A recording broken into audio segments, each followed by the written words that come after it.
ఓం శ్రీ మాత్రే నమః. ఓం నమ శివాయ. ఓం శ్రీ లక్ష్మీ దామోదరాయ నమః. ఈరోజు మనం కార్తీక పురాణంలోని 11వ రోజుకు వచ్చేసాము. అలాగే ఏకవింశ, ద్వావింశ, ద్వివింశ అధ్యాయాలకి వచ్చేసాము. అలాగే వీటిని 11, 12 అధ్యాయాలు అంటారు. త్రయోవింశ అధ్యాయం కూడా ఈరోజే, అంటే 13వ అధ్యాయం కూడా ఈరోజే. రోజు 2 అధ్యాయాలే చెప్పుకునేవాళ్ళము, ఈరోజు 3 అధ్యాయాలు చెప్పుకుంటాము. ఇప్పుడు నిన్న యుద్ధం ఆరంభమైంది కదా, అక్కడ అత్రి మహర్షి చెప్తున్నారు. సాధారణమైన దొమ్మిగా కొట్లాటగా ప్రారంభమై మారి ఆ సమరం ఒక మహాయుద్ధముగా పరిణమించినది. ఆ అస్త్రశస్త్రాలతో, పదునైన బాణాలతో, వాడి గుదియలతో, ఇనుప కట్లతో, తాడి కర్రలతో, ఖడ్గ, పట్టిన, ముసల, శూల, బల్లాతక, తోమర, కుంభ, కుటారాధ్య ఆయుధాలతో ఘోరముగా యుద్ధం చేశారు. ఈ ఆయుధాలన్నీ ఉపయోగించి యుద్ధం చేశారటండి. ఆ సంకుల సమరములో కాంబోజరాజు 300 బాణాలను ప్రయోగించి పురంజయుని గొడుగుని, జెండాను, రథాన్ని కూలగొట్టాడు. అనంతరం ఇంకొక 5 బాణాలతో గుర్రాలను కూల్చివేశాడు. మరికొన్ని బాణాలలో పురంజయుని గాయపరిచాడు. అందుకు కోపించిన పురంజయుడు బ్రహ్మాస్త్ర మంత్రముతో అభిమంత్రించిన పదునైన 10 బాణాలను కాంబోజరాజుపై వేశాడు. ఆ బాణాలు కాంబోజుని కవచాన్ని చీల్చి గుండెలో దిగబడ్డాయి. రక్తం ధారాపాతంగా కారుతుండగా తన వక్షంలో గుచ్చుకున్న బాణాలను పెరికి తీసి ఆ కాంబోజ మహారాజు, ఓ పురంజయ్య, నేను పరుల సొమ్మకు ఆశపడేవాడను కాను. నీవు పంపిన బాణాల్ని నీకు త్రిప్పి పంపుతున్నాను, తీసుకో అంటూ వానినే తన వెంట సంధించి పురంజయుని మీదకు ప్రయోగించాడు. ఆ బాణాలు పురంజయుని సారథిని చంపివేశాయి, ధనస్సును ముక్కలు చేశాయి, పురంజయుని మరింత గాయపరిచాయి. అంతటితో మండిపడిన అయోధ్యాధిపతి 20 రెక్కల ఆ బాణాలను వెంట సంధించి వాటిని ఆకర్ణాంతం లాగి కాంబోజీనిపై వదిలాడు. ఆ 20 బాణాలు ఏకకాలంలో అతగాడి గుండెలలో నుండి వీపు గుండా దూసుకుపోవడంతో కాంబోజరాజు మూర్ఛిల్లాడు. దానితో యుద్ధం మరింత భయంకరమైనది. తెగిన తుండాలతో ఏనుగులు, నరకబడిన తలలతో గుర్రాలు, విరిగిపడిన రథాలు, స్వేచ్ఛగా దొర్లుతున్న రథచక్రాలు, ముండేలు వేరుగా ఎడంగా పడి గిలగిలా తన్నుకుంటున్న కాల్బంటులు కలేబరాల్లో కథనారంగం అంతా కంటగింపుగా తయారైంది. మృతవీరులు రక్తమక్కడ వాగులు కట్టి ప్రవహించసాగింది. అటువంటి ఆ భీషణ బీభత్స సంగ్రామంలో అధర్మి అయిన పురంజీని బలం క్రమక్రమంగా క్షీణించిపోయింది. కురుజాది వీరుల విజృంభణను తట్టుకోలేక ఆ సాయంకాలానికి సమర భూమిని వదిలి పట్టణంలోకి పారిపోయాడు. అంతఃపురం చేరి ఆనాటి శత్రువుల విజయానికి పడిపడి దుఃఖిస్తున్న పురంజయుని చూసి సుశీలుడు అనే పురోహితుడు, మహారాజా, శత్రువైన ఆ వీరసేనుని గెలవాలి అనే కోరిక గనుక బలవత్తరంగా ఉంటే ఈ క్షణమే భక్తి ప్రపత్తులతో విష్ణువుని సేవించడం ఒక్కటే మార్గము. రాజా, ఇది కార్తీక పౌర్ణమి, కృత్తికా నక్షత్ర యుతుడై చంద్రుడు షోడశ కళా శోభాయముగానంగా ఉండే ఈ వేళ ఈ ఋతువులో లభించే పూలను సేకరించి హరి ముందు మోకరించి పూజించు. విష్ణు సన్నిధిలో దీపాలను వెలిగించు. ఆయన ముందర గోవింద, నారాయణ ఇత్యాది నామాలతో మేళతాళాలతో ఇలుగెత్తిపాడు. ఆ పాటలతో పరవశుడవై హరి ముందు నర్తించు. అలా చేసినట్లయితే ఆ విష్ణుమూర్తి అనుగ్రహం వల్ల నీకు మహావీరుడైన కుమారుడు కలుగుతాడు. కార్తీక మాసంలో తనను ఆరాధించే భక్తుల రక్షణార్థం 1000 అంచులతో శత్రు భయంకరమైన తన సుదర్శన చక్రాన్ని సహాయంగా పంపుతాడు. ఈ కార్తీక మహిమను చెప్పడం వల్ల ఎవరి వల్ల అయ్యే పని కాదు. భూపతి, ఈనాటి నీ ఓటమికి కారణం సైన్య బలం లేకపోవడం గాని, నీకు శరీర బలం లేకపోవడం గాని కానే కాదు సుమా. మితిమీరిన అధర్మ వర్తనం వలన నీ ధర్మఫలం, తద్వారా దైవబలం తగ్గిపోవడమే నీ పరాజయానికి కారణం. కాబట్టి పురంజయ, శోకాన్ని వదిలి భక్తితో శ్రీహరిని సేవించు. కలతమాని కార్తీక వ్రతాన్ని ఆచరించు. ఈ కార్తీక వ్రతం వలన ఆయురారోగ్య ఐశ్వర్య సుఖ సంపత్ సౌభాగ్య సత్సంతానాలు సంగటిల్లి తీరుతాయి. నా మాటలను విశ్వసించు అని చెప్పాడు. ఏకవింశోధ్యాయ సమాప్త. 21వ అధ్యాయం సమాప్తం. ద్వావింశాధ్యాయం. రెండవ నాటి యుద్ధం, పురంజయుని విజయము. అత్రి మహర్షి ఇంకా ఇలా చెప్పసాగాడు. అగస్త్య, ఆ విధంగా సుశీలుడు చేసిన బోధతో పురంజయుడు తక్షణమే విష్ణువాలయానికి వెళ్ళి వివిధ ఫల పుష్ప పల్లవ దళాదిగా విష్ణువును షోడశోపచారాలతోనూ పూజించి ప్రదక్షిణ నమస్కారాలు అర్పించి మేళతాళాలతో ఆయనను కీర్తించి పారవశ్యంతో నర్తించాడు. అంతేకాదు, బంగారంతో విష్ణు ప్రతిమను చేయించి దానికి కూడా పూజలు చేశాడు. దీపమాలికలు వెలిగించి అర్పించాడు. ఆ రాత్రంతా అలా విష్ణు సేవలో విలీనుడైన పురంజయుడు మరుసటి రోజే దయమే శేష సైన్య సమేతుడై పునఃయుద్ధ రంగాన్ని చేరాడు. నగర సరిహద్దులను దాటుతూనే శత్రువులను సమరానికి ఆహ్వానిస్తూ భీషణమైన ధనుష్టంకారాన్ని చేశాడు.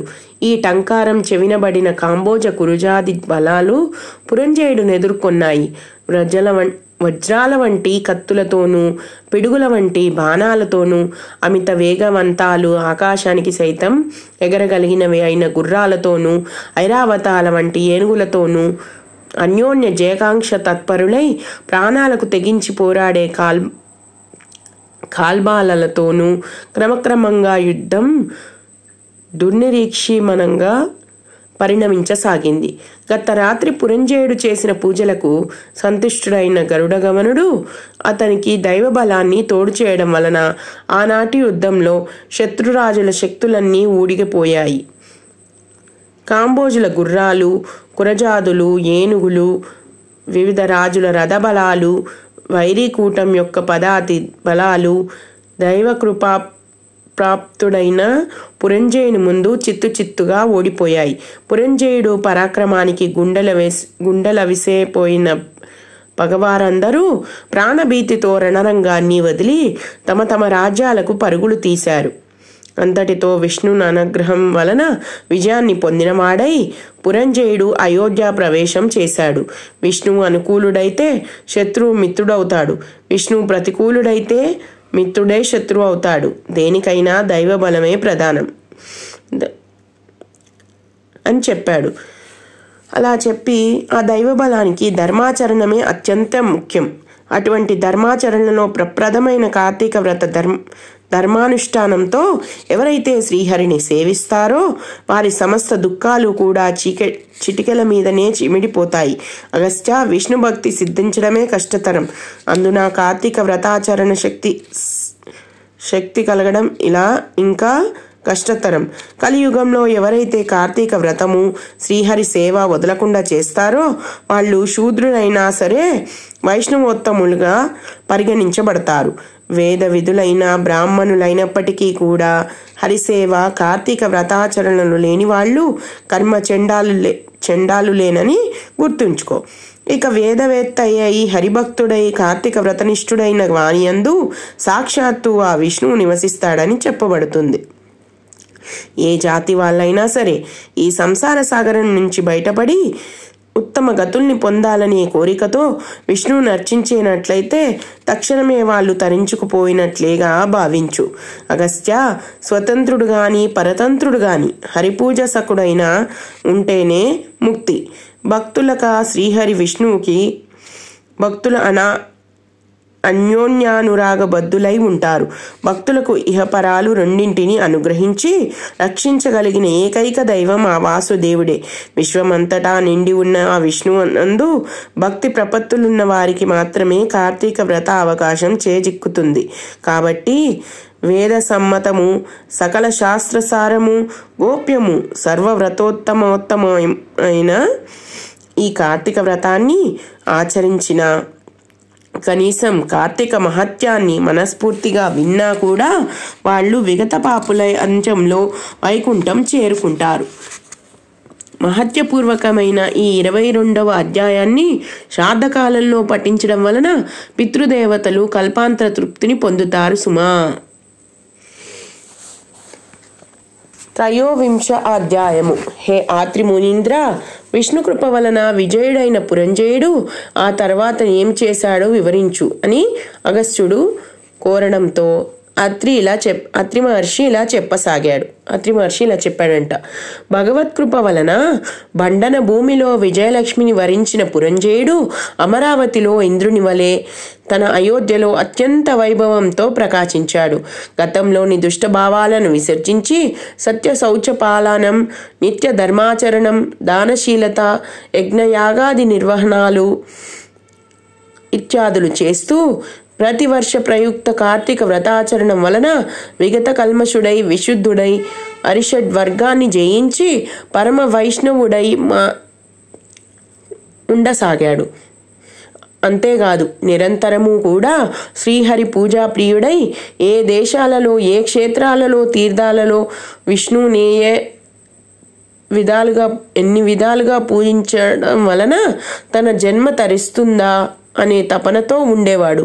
అంతగా హరిసేవ సంవిధాన సంతృప్తుడైన కారణంగా ఒకనాడు ఆకాశవాణి, పురంజయ, కావేరీ తీరంలో శ్రీరంగ క్షేత్రం ఉంది. శ్రీరంగనాథుడనే పేర అక్కడ వెలసి ఉన్న విష్ణువును కార్తీక మాసంలో అర్చించి జనన మరణాల నుంచి కడతేరమని ప్రబోధించడంతో రాజ్యపాలనను మంత్రులకు అప్పగించి తగినంత చతుర బలయుక్తుడై అనేక తీర్థక్షేత్రాలను దర్శిస్తూ అక్కడక్కడ యోగ్య విధిగా శ్రీహరినే అర్చిస్తూ కావేరి మధ్యాంగతమైన భూలోక వైకుంఠమైన శ్రీరంగాన్ని చేరి కార్తీక మాసమంతా కావేరీ నదిలో స్నానాదులను, శ్రీరంగంలో రంగనాథ సేవలను చేస్తూ ప్రతి క్షణము కూడా కృష్ణ గోవింద వాసుదేవ శ్రీరంగనాథ అని హరినే స్మరిస్తూ జపదానాది విద్యుక్త ధర్మాలన్నిటినీ నిర్వర్తించి కార్తీక మాస వ్రతం పూర్తి చేసుకొని పునః అయోధ్యను చేరుకున్నాడు.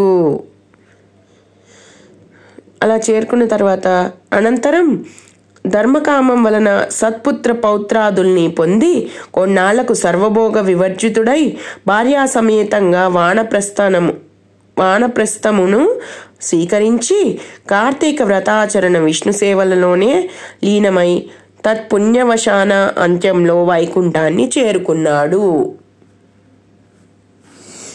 ఏవం శ్రీ స్కాంద పురాణాంతర్గత మహత్యే 21-22 21, 22, 23 అధ్యాయాలు ఈ 3 పూర్తయ్యాయి. ఈరోజు అంటే 11వ ఏకాదశి నాడు ఏకాదశి దిన నాటి పారాయణము సమాప్తం.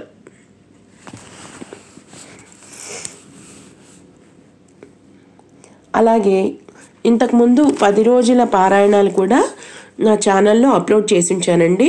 కార్తీక మహాపురాణంలోని 10 అధ్యాయాలు మీరు వినకపోతే కనుక ఆ 10 రోజుల అధ్యాయాలను కూడా నా ఛానల్లో విని తరించగలరని మనవి. ఈ వీడియోస్ అన్నీ మీకు నచ్చినట్లయితే లైక్, షేర్ అండ్ సబ్స్క్రైబ్. ఈ కథలన్నీ విన్నా కూడా కార్తీక వ్రత ఆచరణ చేసినంత పుణ్యం కలుగుతుంది. అందుకని నేను ఈ కార్తీక పురాణంది నేను చదువుకోవడమే కాకుండా అందరూ వినాలని చెప్పేసి ఇందులో పెడుతున్నానండి. అందరూ తప్పకుండా విని తరించండి. Thank you one and all.